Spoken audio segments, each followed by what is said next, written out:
pagbigay ng mga pag-asa sa mga kailian nating nawawalan ng pag-asa. Alam niyo, sa pag-iikot-ikot ko sa mga sitio, sa mga barangay, doon sa mga malalayo, marami tayong kailian na nawawalan ng pag-asa na hindi na mapupondohan to, hindi kami mabibigyan ng ganitong assistance kasi malayo kami sa opisina ng congressman. Ngunit nung dumating tayo ng 2022, ipinaramdam natin sa kanila na sila po ay hindi nakakalimutan ng national government. So marami tayong taong binibigyan ng pag-asa, mga kalsada na ilalagay natin, yung mga gusto mag-aral, nabibigyan natin ng scholarship, nakakapag-aral sila.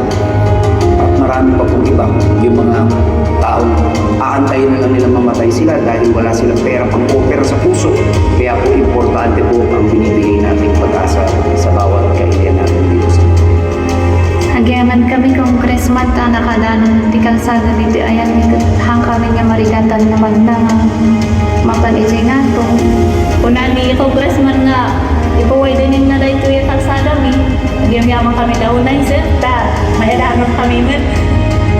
Lubos di talagang dinarami mga tulong dito. Ako, binikam iso na congressman mas along ma-opportunity na i-make na intilay na habang lumakbog. Dakal di manyaman ang mikiring congressman. Thank you. Maraming salamat talaga kasi nanana po talaga kami school.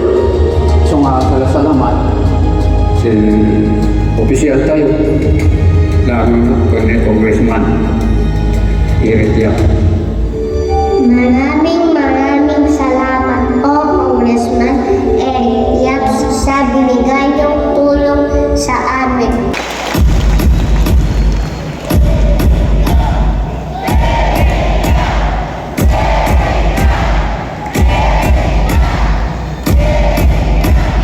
He has proven that commitment knows no bounds. Go!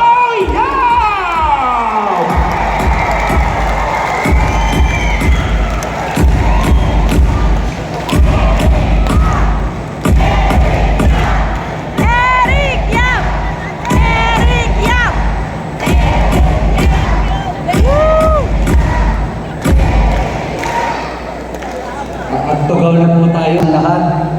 Alam nyo, nung tumakbo ko noong 2022, basit lamang Ilocano ko, hindi. Ano yung gusto mong ipagmalaki kapag natapos ka sa iyong termino?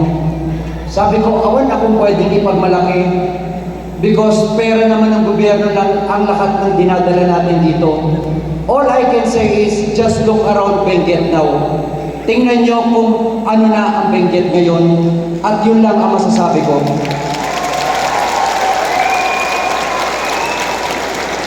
Ito pala yung kanina nagbibiruan kami doon, pero nung ikaw na magsasalita, nararamdaman ko na yung lungkot dahil alam ko, ito na yung huling tayo ko dito sa harapan nyo na bilang kumakampanyang kandidatos.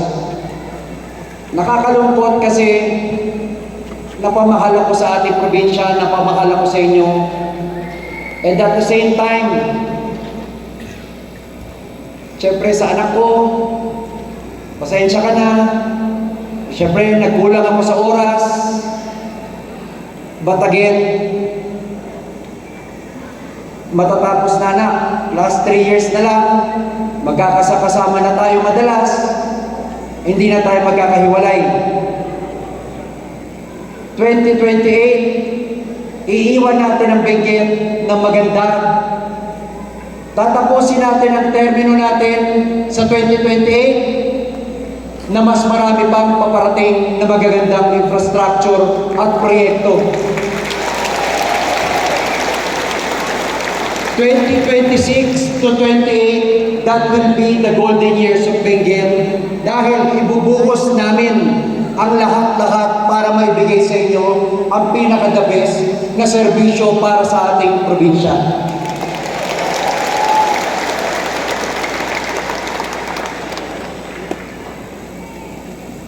Hirap magsalita kasi ngayon lang pumunta yung family ko dito ng campaign.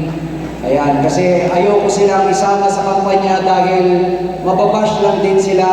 Hindi naman nila deserve yung ginagawa sa akin kasi bata pa yung anak ko.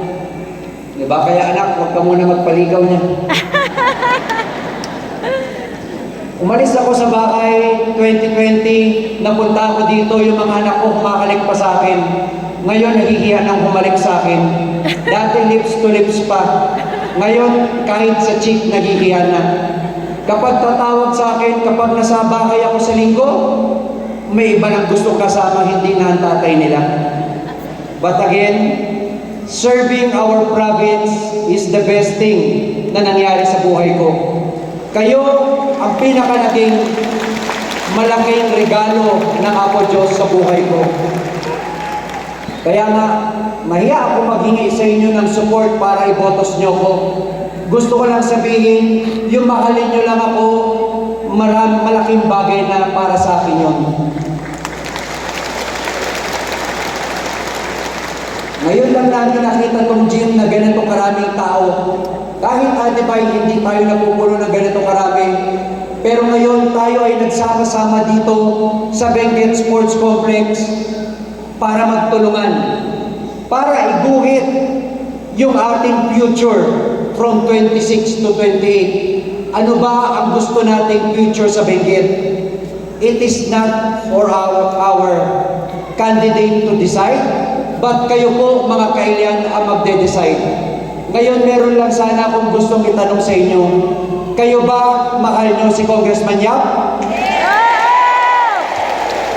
Tutulungan nyo ba si Congressman Yap?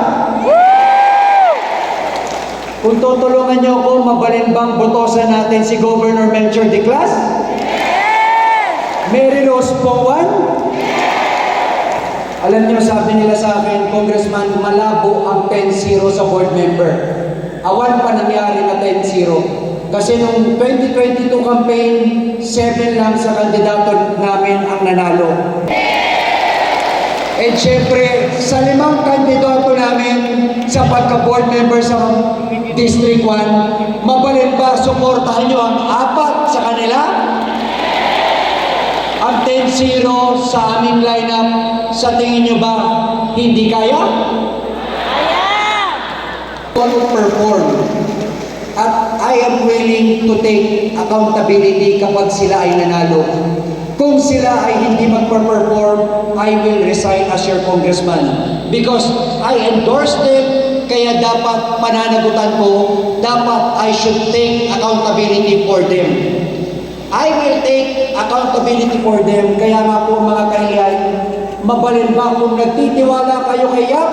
Pagkatiwalaan niyo po ang 6 na board member sa District 2. Pagkatiwalaan niyo po, ibotos niyo po ang 4 lang na board member dito sa District 1. Sila sa bawat munisipyo and it will be public, imbitado po ang mga publiko para makinig.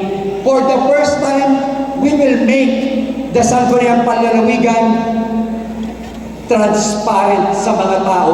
Makikita nyo paano sila nagsisession, makikita nyo paano sila nagtatalo para sa legislation, makikita nyo paano ba ginagawa ang ordinansa ng inyong ng ating mga probinsya. Mabalin po bang tulungan natin sila? Hindi ba napakatagal nyo nang bumoboto ng board member? Nakita nyo na ba sila paano sila gumagawa ng trabaho nila? Hindi pa. But ngayon natin public po.